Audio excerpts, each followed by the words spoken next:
Pokemon Black Bolt and White Flare marks the final set in the Scarlet and Violet era. But there's one thing I really hope they continue, which is the connecting cards into the Mega Evolution era. These cards don't just expand the artwork across multiple cards, they also tell a story, whether it's a scene unfolding across several cards, or a full narrative through evolutions. In this video, I'll be going through every single connecting card in the Scarlet and Violet era, and I'll include timestamps for each one, along with a link in the description in case you're interested in collecting these cards for yourself. We start things off with Scarlet and Violet base set, Spidops and Tarountula. At first glance, if you only look at the Spidops card, it might seem like Spidops has captured a Scyther, but when you connect it with the Tarountula card, the story changes. It actually looks like Spidops is trying to save Tarountula from Scyther. Or maybe you didn't even notice there was a Scyther in the first place. In the Ralts card, the couple has just moved into a new home, and Ralts is there as they unpack. When it evolves to Kirlia, it watches over the couple's newborn child. And finally, as a Gardevoir, the couple has grown old together, and Gardevoir stays by their side as they spend time knitting. Then we have a sweet scene with Arven making sandwiches while Mabosstiff waits patiently under the table. In Paldea Evolved, all three Paldean stars have connecting cards that visually tell a story alongside their evolution. For Sprigatito's line, it starts off resting near a small tree. As it evolves into Floragato, the tree has grown for it to sit comfortably on one of its branches. Then by the time it becomes a Meowscarada, the tree is fully grown, mirroring Meowscarada's own growth. Fuecoco's evolution line starts with it sitting happily in a shopping cart, just like a child. When it evolves into Crocalor, it's causing kerfluffle, grabbing items and making a mess in the store. But by the time it becomes a Skeledirge, it's helping the trainer carry groceries home, mirroring people's stages in life when it comes to grocery shopping.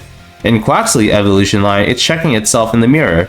It evolves into Quaxwell and it's checking on its hair.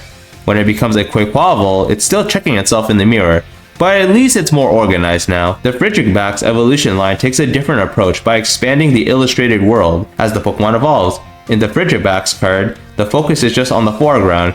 When it evolves into an Arctibax, the background is revealed, adding more depth. And finally, when it's a Baxcalibur, the scene visually scales up to show the full landscape. The Tinkatink evolution line tells a full story of craftsmanship through its connecting cards. As a Tinkatink, it's shown to gathering scraps of metal. When it evolves into a Tinkatuff, it's in the middle of forging and assembling its weapon. And finally, as a Tinkaton, the hammer is complete. In Obsidian Flames, Varoom is working hard to build the engine. And then in Revavroom, it's fully completed, and it looks like it's ready for Mela of Team Star. Obsidian Flames ETB promo, Charmander, and Stellar Crown Squirtle and Bulbasaur have connecting cards, all featuring a Pidgey in the card art. Bulbasaur is relaxing in the sun, Squirtle is in the pool, and Charmander is staring menacingly at Pidgey. The same Kanto starters also have connecting cards in Pokemon 151.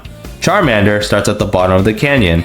It evolves into a Charmeleon who's climbing and looking back on its journey. And then it becomes a Charizard soaring through the sky, leaving the valley behind. With Squirtle, you see it diving deeper underwater as it evolves into a Wartortle and then a Blastoise. For Bulbasaur, the setting transforms with him. He begins in a small garden, as he evolves into Ivysaur and then Venusaur, the flower and plant life start to bloom. There are actually lots of comments that connect through subtle background storytelling that I won't go through each one in detail, but it's something to keep an eye out for these subtle parallels. In Paradox Rift, Wimpod and Golisopod's cards connect. On the Wimpod card, you can see a whole swarm crawling across an abandoned shipwreck, but one Wimpod dives down. Then, on the Golisopod card, the same Wimpod seem to have evolved, and you can see where it entered from. Plusle and Minun have connecting art. In the Plusle card, you can see a boy and Plusle excitedly cheering for the winning team, while in the Minun card, both Minun and their trainer don't look too happy about the result. But when you put the two cards together, you realize they're watching the same game side by side. Slitherwing and Ironmoth connect together as well. In the Slitherwing card, you can see it looking up towards the sky, almost as if it's staring towards its future. Meanwhile, in the Ironmoth card, it's looking back towards its past. When you place the cards side by side, the mountain range align perfectly. Another connecting art card is Swablu and Altaria. In the Swablu card, there's a flock of Wingull, but one of them is not like the others. Then, in the Altaria card, Swablu has evolved, and it now flies alongside the Wingull as part of the flock. My favorite connecting card in this set are Gimmighoul and the cheese string man himself, Gholdengo. When you connect the two cards together, you get to see Gholdengo's full body revealed, and they're striking the same pose. In the Paldean Fates set, there's actually a connecting card trio, but it's not a Pokemon this time. It features the three main characters from Scarlet and Violet, Nemona, Arven, and Penny. In this scene, Nemona throws a Pokeball, and you can see Arven and the player character both trying to reach out for it, but it ends up landing in Penny's hand. What makes it even cooler is that it mirrors the story's progression from the Scarlet and Violet games. Nemona is the first character you meet, and then you team up with Arven to search for Herba Mysticus to heal his partner Mabosstiff, and finally in the endgame you battle Penny. If you look closely at some of the common cards across these sets, there's a hidden 9-card interaction that creates a beautiful panoramic scene. These cards include Mime Jr., Combee, Swablu, Magikarp, Palossand, Gligar, Lechonk, Swablu, and Horsey.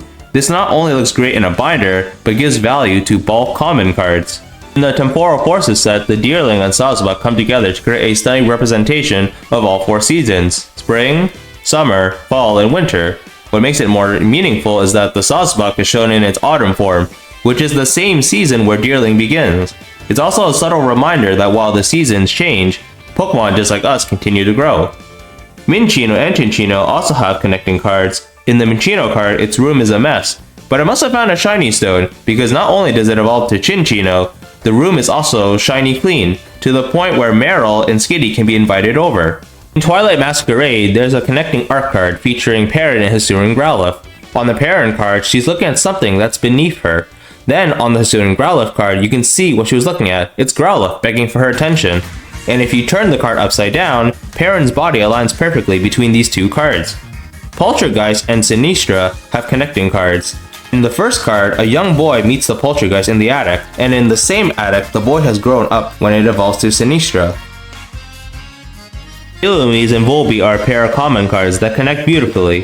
When placed together, you can see them both under the night sky, enjoying the glow of the moon. Shrouded Fable, be careful at night. You never know who might be watching. There's a connecting card that starts with Duskull, silently observing you from the shadows near a streetlight. As it evolves into Dusclops, it gets closer to you, hiding behind a bush. And finally, as Dusknoir, it has finally made its way inside, now lurking inside your home. In Surging Spark, there's also a bunch of illustration rares that connect together. Feebas and Milotic form one of the most beautiful connecting cards, because you can see a Feebas looking towards the surface, and Milotic is embracing the sunlight, showing that even if you look like this, once you step out of the water or your comfort zone, you too can be majestic, just like Milotic. Well, with some help, of course. We move on to the basketball court, where an Execute is spotted on the court, but something beyond the net gets their attention, and it turns out to be the lonely Executor, towering over the net. The lovebirds Latios and Latias soar to the sky together, watching the sunrise. I really wanted to fit a Mesmer into this scene, but then there would mean there would be 2 sunrises, which makes the card look kind of off. Then there's a Durant card. It's a 1-card connecting card that infinitely extends, creating a never-ending march of ants.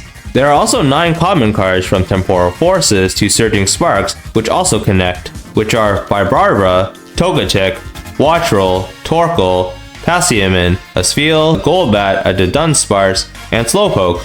I like these connecting cards not only because they connect the Pokemon, but they also connect the landscape.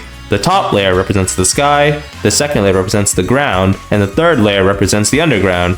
I don't know which of the 9 common cards I like better though. The final set of connecting cards is also commons, but they're done by Ayako Ozaki, which takes cards from Journey Together, so Paris and Lotad, and then in Destined Rivals, it takes Tailo, Weasel, Mankey, and Ponyta. That's all the connecting cards in the Scarlet and Violet Era that is released for English. Black Bolt and White Flare does have connecting cards, but maybe that will be for another video. Thank you guys so much for watching this video. Please leave a like and subscribe, and I'll see you guys in the next video.